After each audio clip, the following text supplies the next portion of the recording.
I need to trade. The voice on the other end of the line sounds a little manic. It belongs to a guy with a small office somewhere nearby in downtown Reykjavik, who is advising one of our funds. In fund speak, that means he is making the daily trading decisions, and we are stuck with the cleanup work. The Aurora Fund itself legally belongs to my employer, the captive money management arm of Landsbanki.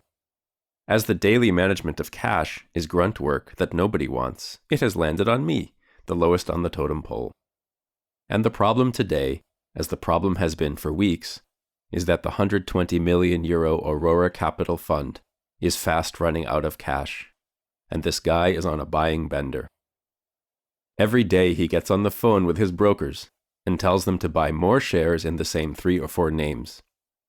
We get the trade confirms by email, and the fund needs to have cash on hand 3 business days later to settle the trades. I've called him to tell him he needs to stop buying or the fund won't have the money to cover its obligations, and he is unhappy with me. He needs to trade. Iceland is a small nation with only around 350,000 residents today. But it's still a country with all of the trappings of larger places. Iceland is actually a perfect laboratory in which to view the forces at work in larger nations. This crisis stands out in a couple of respects. First, by magnitude. The year 2008 saw a financial crisis spreading across nearly all of the Western world. But no country experienced the disaster the way Iceland did.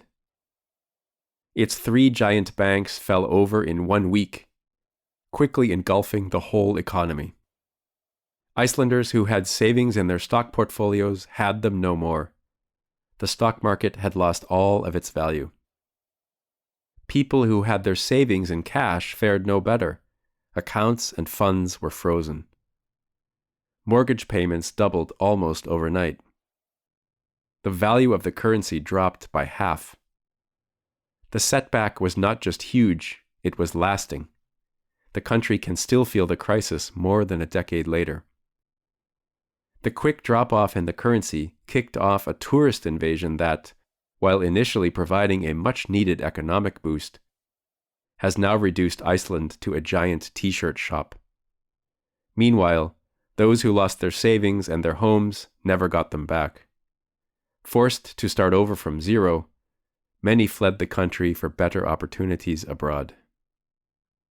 The Icelandic crisis is a cautionary tale for the world, a saga of the high level of crime that follows unregulated Wild West capitalism. Don't think your own country is any better or worse than Iceland. This is the untold story of how it unfolded.